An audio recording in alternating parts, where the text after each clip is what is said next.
Hey, what's up, folks? Welcome back. So this is another video here of my battle, and this go around I'm going against a buddy of mine, Carlos, and he's going Zoro as well. So we're just going to be doing Rush Zoro. So this match shouldn't take too long. One of us is going to get punched in the face harder than the other, and it is what it is when you play with Zoro. So I learned I learned a lot with these past couple battles I've been having. So the first one that you all would have saw was against the Doflamingo. The next one was against the Green Kid. And now I'm going against Zoro. Now I feel like in the mirror match, honestly, I just feel like it's whoever comes down. It comes down to whoever goes first, honestly. First player gets advantage. That's just the way I see it for the most part with the mirror match. So, you know, I grabbed mine in 2 years. Grabbing Nico Robin. Then again, Nico's just there for the threat, you know, just there for the threat. Makes people not want to summon anything on the field that's in Nico's striking range. She's just there for that. You know, he goes with Nami. And I'm like, okay, cool. Oh, he jet pistols, so I know that's coming for Nico. I'm like, if I can just get rid of it early, you know, he'll use a jet pistol to get rid of Nico instead of getting rid of my Zoro later. And that's cool.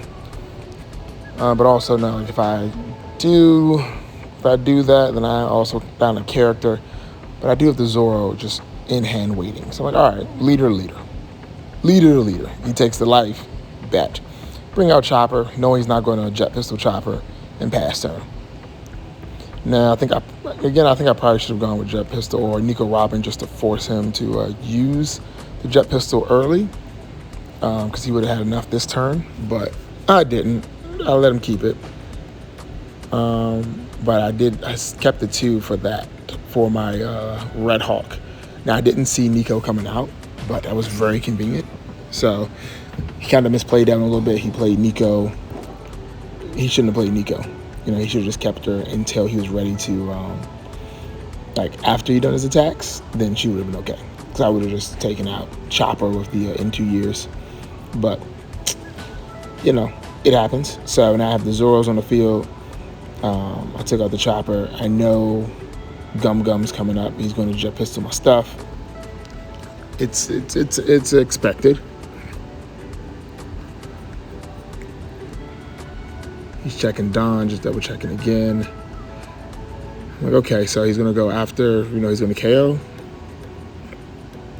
KO Zoro, or at least try to, unless he uses jet pistol. But it's like, does he want to use that 4 Don, you know, because he only has, 6 Don to work with? So he uses 4 just to KO Zoro. He's stuck with 2, and that 2's not really going to bring him anything on the board, most likely. I mean, he knows that. He's like, okay, well, Just trying to figure out what his plan is, what his attack is. But he goes with the jet pistol. And I'm like, yeah, Chopper. But he's like, nope, get rid of Zoro. I'm like, all right, fine.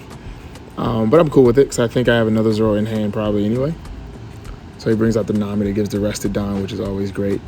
I took her out of my deck recently, and I'm in debate. I may add her back, but he brings out the Nami.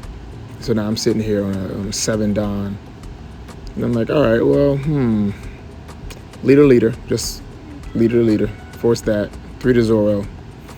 You know, attack with the Zoro. He takes that. And then he jet pistols off trigger. I was like, okay, good trigger. Nico Robin. Now he knows that, you know, his 2 Nami is going to be gone. His attacker Nami with the 2000 and even his secondary assist Nami will get taken out eventually using Nico's abilities. So now that's a threat on the board. And since he just got rid of 2 jet pistols, he may be only running 3 or 4. Well, I have to say only, like you can have more than 4, but he may only be running 3. I remind him there, he's given like active Don to his... he's giving active Don to his Zoro using Nami's ability. I'm like, no, rest it, bro, rest it. Like, don't be giving away, you know, giving up the easy Don like that, man. And I do wonder if he played anybody and he made that same error and they were just like, oh yeah, okay, cool. If so, that I mean, they don't have to tell him, but jerk moves. So he goes Zoro leader. I'm like, all right, Otama, that's cool. And I think I'm like, I want to take this, and I take it just to get the cards in hand. I'm like, perfect, the Abe Jambe. But it's the first time I actually ever used it off trigger.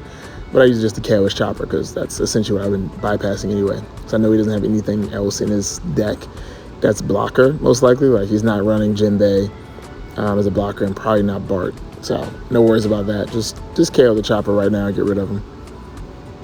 And don't have to waste the Dawn, you know. Bring out Big Dog Luffy there. Give the 1 to Zoro. And I'm debating if I want to give the 1 to Nico. I decide to. But he has 2 life at this point, and I think he has like 3 cards in hand. So I'm like, okay, well, I can swing in now with 3 attacks. But I decide to give Otama. I put Otama on board to knock down his Zoro's life, and then swing in to his leader and KO Zoro with Nico's ability. So I was like, that's a big brain move. Look at my big brain move. Attack his leader with 7,000, boom, and then go in with my leader Zoro for another 7,000 to his leader. So now he has no life. 2 attackers, maybe 3. He comes out with like a rush, maybe. He does. He comes out with the rush, but I'm like, I'm confident because, you know, I tell me, like, hey man, hey, you use the right one. There comes leader. I take it, and I have a couple of 2K counters in hand, so I'm not too worried about running out of life. I have, 3 2K counters? I'm just like, do I want to? Okay, I dropped the 2. He attacks again with 5. I'm like, I'll just drop the 1 using Nami, because at this point I'm not really concerned about anything going bye-bye. And I'm like, next turn wins, so I just drop the 1 on Nami, because if he brings out a blocker, I'm just going to give it all to rush Luffy anyway, and he won't be able to touch that. And I'm like, okay. Plus he went back down to a couple, 2 cards, 3 cards, so I'm not concerned. So now I'm like, all right, what's his next move? He has Dawn to give to Nami, or he can summon another rush Luffy or even Zoro, but at this point I have too much life. He needs to get 3 hits in, and he won't be able to get in 3. He can get in maybe 1, 2. So he goes 5,000 to leader. I'm like, all right, do I want to let it go and grab the life just in case? I'll take it. Rush Luffy. I'm like, bet. I have backup Luffy in hand. So now I'm like, if he takes out this Luffy somehow for Jet Pistol or something, I'm still good. But he brings out his Rush Luffy for 5. Or with 6K damage, and I think he's gonna swing. He swings in that leader, and I'm like, do I really want to be down to 0 life? I'm really debating what he could do next. I'm like, he's nothing he can do next. So I get the other 2K counter Luffy. Then it's my turn. He has no blockers on field. His hand's bare. No active dons. There's no way he can defend 15,000 to his leader. It just ain't happening. Yeah, that's GG's on that one. I think I played that one pretty well. I'm not really sure what I could have done better with that one. I think I just played it one pretty solidly, and it just worked out in my favor. So, yeah, all in all, I think that was a pretty solid play, and I'm pretty stoked about it. So with that being said, do me a solid favor, subscribe to the channel, like this video, and if you can, go home and tell your dad you love him. See ya.